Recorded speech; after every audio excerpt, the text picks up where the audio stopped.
बच्चों, आप सभी का हमारे YouTube चैनल आइडियल देव क्लासेस में स्वागत है। बच्चों, आज हम आपके लिए लर्निंग आउटकम आधारित लर्निंग गैप सामग्री के अंतर्गत विषय विज्ञान लेके आए जो कक्षा 6वीं के लिए है। और इस पुस्तक को मध्य प्रदेश राज्य शिक्षा केंद्र भोपाल द्वारा सत्र 2022-23 के लिए बनाया गया है। और 21 कक्षा के लिए कक्षा 6 खंड व विषय विज्ञान लेके आए हैं, जिसका पाठ कौन सा है देखते हैं हम। कौन सा पाठ है? विषय सूची के अंतर्गत पाठ 2 है, बीज बीज बीज तथा बूंद बूंद दरिया दरिया। इसका पृष्ठ क्रमांक 115 में देखिए इसे अब क्या दिया हुआ है। पाठ का नाम है बीज बीज तथा बूंद बूंद दरिया दरिया। इसके लर्निंग आउट्स का मैं EVS 502 503। विषय वस्तु और संक्षिप्त परिचय देख लेते हैं। क्या दिया देखिए इसमें क्या दिया हुआ है।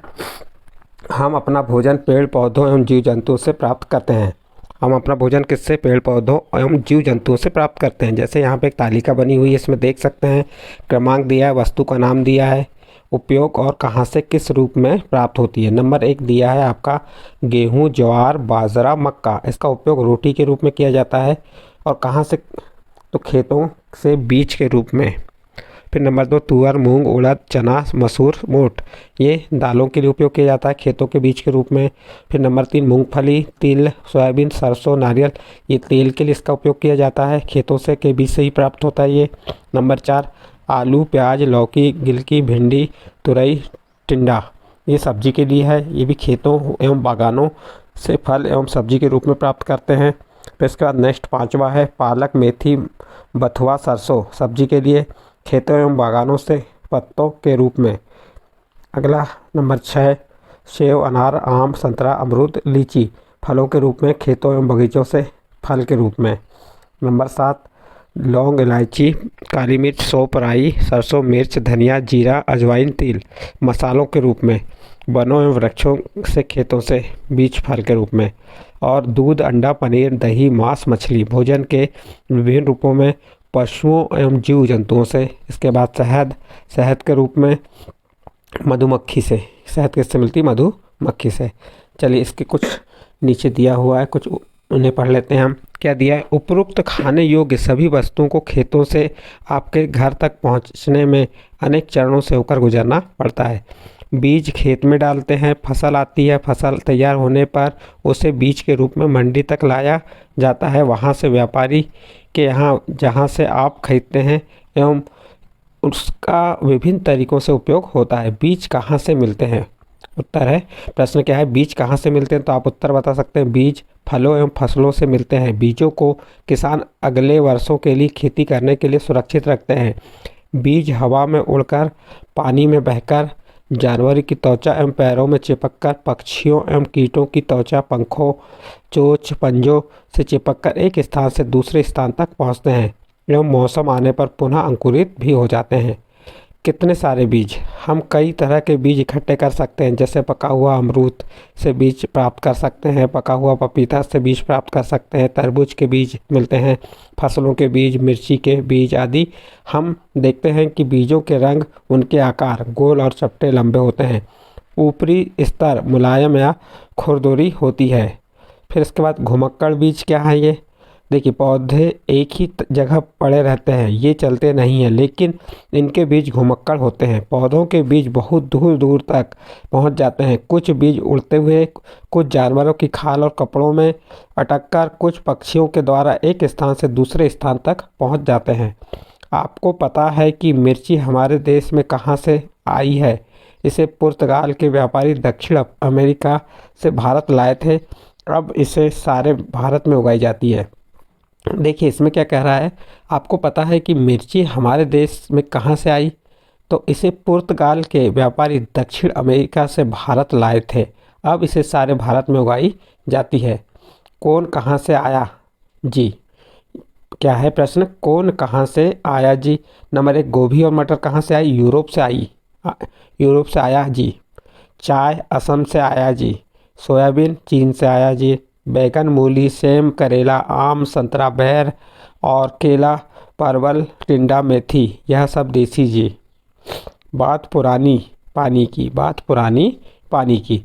जैसलमेर के राजा धड़सी ने धड़सीसर तालाब लोगों के साथ मिलकर बनवाया था। मीलों तक फैले इस धरसीसर में बारिश का पानी इकट्ठा होता, जब वह लबालब भर जाता तो पानी दूसरे तालाब के तीसरे तालाब में चला जाता। इस तरह 9 तालाब एक दूसरे से आपस में जुड़े थे। पूरे साल पानी की कोई परेशानी नहीं होती थी, पर आज धरसीसर जैसे उजड़ सा गया है। 9 तालाबों के रास्ते में मकान, सड़क, कॉलोनियाँ बन गई हैं। यहाँ इकट्ठा होने वाला पानी अब तालाब की तरफ न जाकर बेकार बह जाता है। बूंद बूंद की कीमत। इसके बाद हम पढ़ेंगे बूंद बूंद की कीमत। राजस्थान के कुछ इलाके ऐसे थे जहाँ साल में बहुत ही कम दिन बारिश होती है, फिर भी यहाँ के ज़्यादातर गाँव में पानी की कमी क्यों नहीं थी।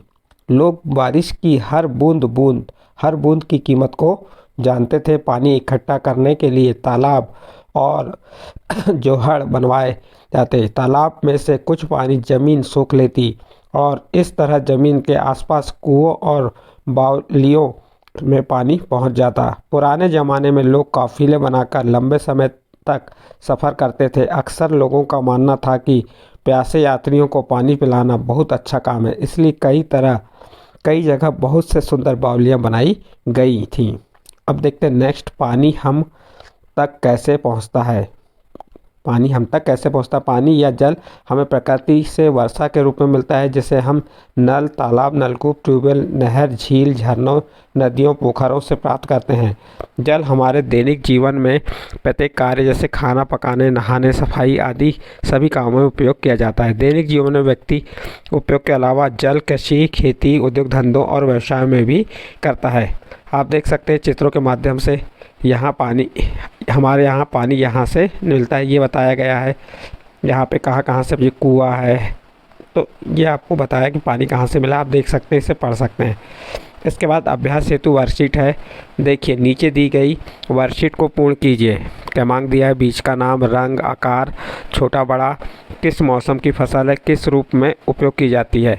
गेहूँ सुनहरा छोटा होता है और किस रूप में उपयोग होता है, रोटी के रूप में। चना भूरा छोटा और दाल के रूप में। अरहर पीला छोटा और दाल के रूप में उपयोग होता है। तो इस प्रकार से इस सारणी को आप पूरा कर सकते हैं।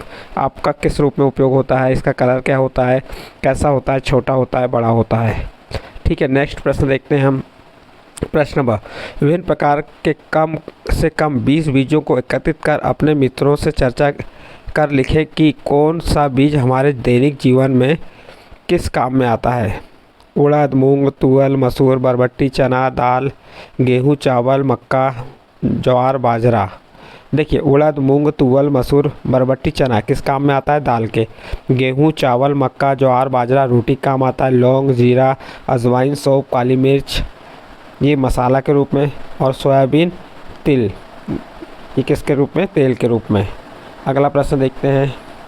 अपने माता पिता या शिक्षक के साथ जाकर पता करो कि क्या तुम्हारे स्कूल के आसपास तालाब, कुआं, बावली हैं।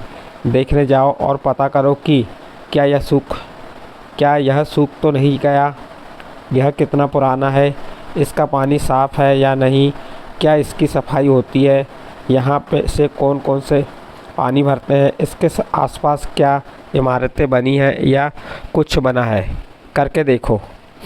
आओ एक प्रयोग करके देखते हैं। क्या है, चने के कुछ दाने और 3 कटोरियाँ लो। पहली कटोरी से चने के 4-5 दाने लो और कटोरी को पानी से पूरा भर दो। नंबर 2, दूसरी कटोरी में भी उतने ही चने भींगी हुई रुई या कपड़े में लपेट कर रख दो। ध्यान रहे कि कपड़ा या रुई सूखने ना पाए। तीसरी कटोरी में केवल चने ही रखो। और चौथा, तीनों कटोरियों को ढक दो। 2 दिन बाद देखो और लिखो तीनों कटोरियों के चनों में क्या बदलाव दिया। देखिए बिंदु दिया, कटोरी 1, कटोरी 2, कटोरी 3। क्या बीजों को हवा मिल रही है, कटोरी 1 में नहीं, कटोरी 2 में हाँ, कटोरी 3 में हाँ।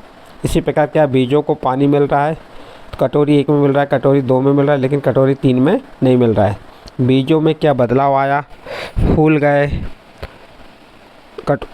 हाँ इसमें बदलाव आया, कटोरी 1 में भी और कटोरी 2 में बदलाव आया, कटोरी 3 में नहीं आया।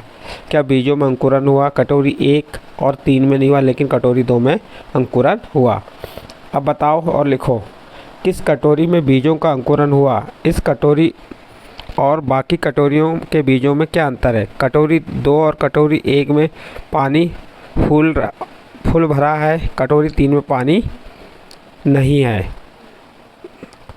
भिगोए हुए चने अंकुरित करने के लिए गीले कपड़े में क्यों बांधे रखना चाहिए? अंकुरित होने के लिए। अपने अंकुरित बीज को ध्यान से देखो और उसका चित्र बनाओ। देखिए अंकुरित बीज का चित्र बना दीजिए, ये हमने चना का बना के बता दिए। किसका पौधा कितना बड़ा होता है, इसके बारे में आपको चित्र बना के बताना है। नेक्स्ट आगे देखते हैं। एक गमला और चौड़े मुख वाला डिब्बा लो, उसके नीचे छोटा सा छेद करके मिट्टी भरो। किसी एक किस्म के 4-5 बीज मिट्टी में दबा दो। कक्षा में सभी बच्चे अलग अलग किस्म के बीज बोएं और सरसों, मेथी दाना, तिल, धनिया लिखो। बीज का नाम किस दिन बोया? तो ये आपको प्रोसेसिंग आपको स्वयं को करके देखना है इसको अपने स्कूल में। चलिए आगे देखते हैं। आगे क्या दिया है? अपने आसपास रहने वाले कम से कम 10 परिवारों की सूची बनाइए एवं पता कीजिए कि वे अपने दैनिक जीवन के लिए पानी कहाँ से प्राप्त करते हैं। नल, तालाब, नहर, ट्यूबवेल, पानी की टंकी, कुएं, नलकूप आदि। देखो यहाँ क्या मांग दिया है?